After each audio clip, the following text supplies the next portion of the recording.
Hey, so let's jump right in because I don't got a lot of time. I do have plenty, ample, abundant, unlimited amount of time, infinite amount of time.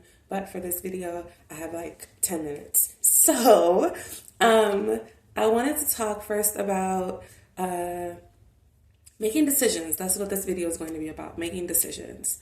Now, I remember when I was like about 19, 20, I had just learned about the law of attraction. Actually, in one of my college courses, that was our assignment to read the law of attraction and to make, like, if you've ever bought the book, there's like little parts in there where you could write down your goals and your dreams and all that kind of stuff. Those were our assignments for our class. We had to do that. And then during class, we would talk about the things that we wrote in there. And so, which in and of itself is freaking amazing that I was even able to get that opportunity at that age, that I was in alignment with that kind of stuff at that age. And for a professor of all things in a college to expose us to that kind of stuff was just what? Like, where do they do that at? But anyway, that's off topic. Let's get back to the topic. The topic is making decisions. So when I had first got introduced to the law of attraction, I was so excited because before that I had been like, go to church 3 times a week kind of person. And I thought that that was like prayer was the only way to manifest things. So then when I learned about law of attraction, I was like, this is the same thing as prayer. But now I can do it outside of the church. I can, truly create a church anywhere that I go, truly be the light anywhere that I go, because all I have to do is just speak. Like, it's actually the words that come out of your mouth that are speaking these things into existence.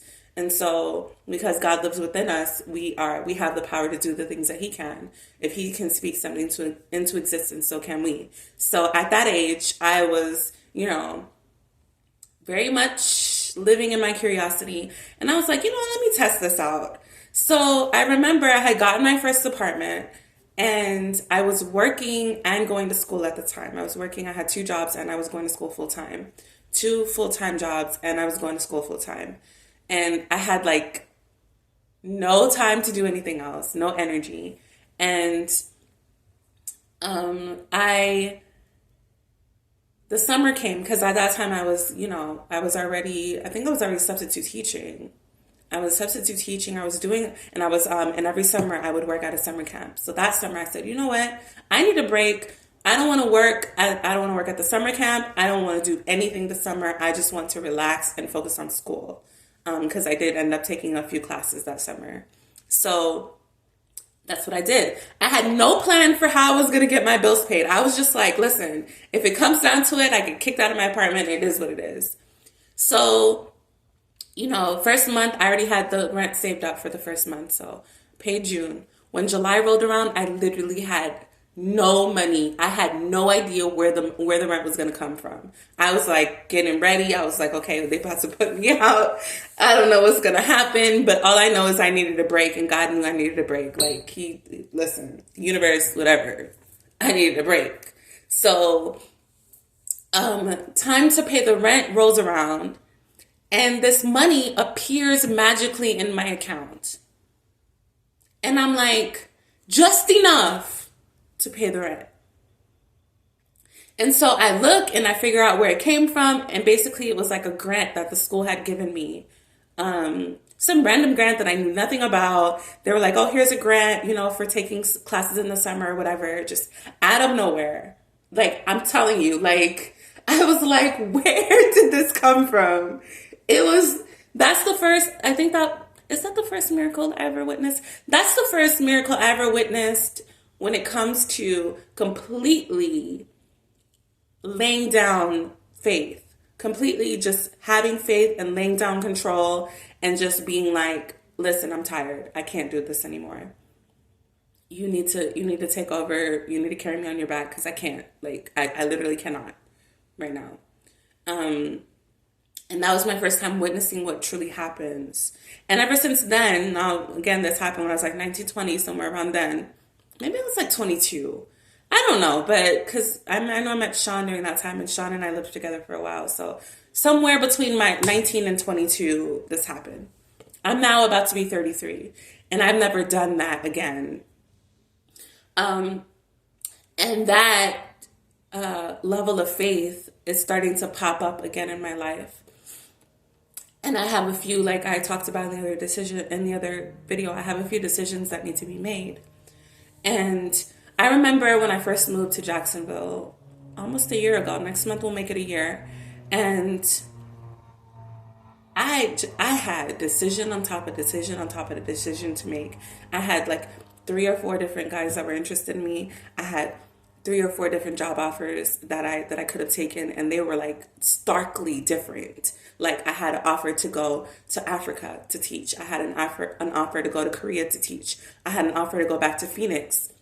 My dream offer, making top dollar. Like people think teachers don't make nothing. Listen, they were willing to pay me top dollar to go back to Phoenix and teach at the school for special needs. Like it was literally my dream job in a place where I did not want to go back to. And so it was hard making all of those decisions because it's like, I could go to Korea, but I know nothing about Korea, but that is a cool opportunity, but they're not paying me what I want to get paid. But over here in Phoenix, I'm getting paid what I want to get paid, but I don't want to be there. And where am I going to live? And I know how hard it is to be in Phoenix, and I know what the temptation is there. And like, I've already been there. It feels like going back. And I just kept going back and forth with all of these different, like weighing the pros and cons just made the situation 10 times worse for me. And I remember just hoping that somebody could come through, or I could just get some advice that would make sense and would just help me to make this decision. And it never came through. Obviously, I just decided to not go through with any of it, and ended up landing a job that here in Jacksonville that paid me very well. And so it all worked out in the end. But now I'm being faced with the same type of situation, not all the men, but with my career, like what path should I go on? And I'm finding myself, just kind of not making a decision, just waiting and exploring what that feels like and what that looks like, because I'm definitely not a waiter. I'm not a waiter. I used to be. I think I mentioned that in other videos. I used to definitely be patient. But the older that I've gotten in life and the more that I've accomplished, the less patient that I've become, unfortunately. And so making my way back around to patience and realizing, like, you know what would happen if I just, because now, when the school year ends, I'm not going to have any income anymore. And I have rent now. I have more rent than I was paying back then. I have more bills than I was paying back then. And I have no clue where that money's going to come from. Obviously I have savings or whatever, but savings run out, I quickly realized. And so I'm finding myself just not worried about it, because I'm realizing that whatever decision I make right now out of necessity, out of survival, out of just making sure that my rent will be paid for the summer, is not going to be in alignment with my truth and what I really want in my heart. When we get the things that we really want in our heart, that's when we have to make the ultimate sacrifice, which is laying down the control, giving up all of the things that we feel like we have control over, and just saying, whatever happens, happens. And truly living in that. Truly living in whatever happens, happens. And I find myself easing back into that energy. And then I'm realizing, if you're still here and you're watching this, I'm going to give you a little nugget before I get off here, because my guy's about to log in. But if you're faced with multiple options, multiple decisions, multiple ways, you're at a fork in the road, and there are so many different ways that you could go through, and you're confused and you don't know what to do, just take a deep breath and ask yourself one question. Is everything about that opportunity in alignment with who I want to be and what I know will make me happy? Are all the parts about this in alignment?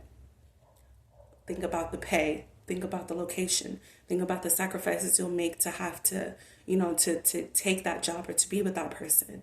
Think about all of the different factors and just make a checklist. It's yes or no. If there are any no's, And you might come to a point where every decision that you have at your disposal right now has a no, at least one no on it.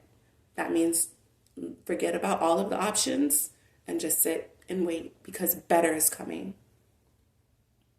If it's not yes, it's no. Period.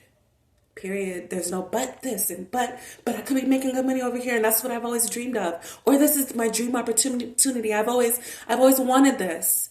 But if it is not a complete yes, it's a no. It means that your full yes is still out there somewhere.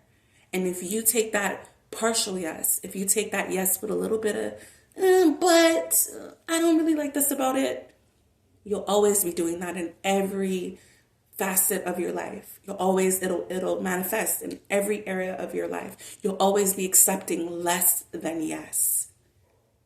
You'll never get a chance to really experience what it means to get yes and just let it be yes and not yes, but it feels a little dirty, or yes, but it feels a little like it's for somebody else. No, yes, this is for me. My soul feels full. Okay? So let me, it looks like my friend, okay, there he is. So I'll see you guys later. Until next time, be well.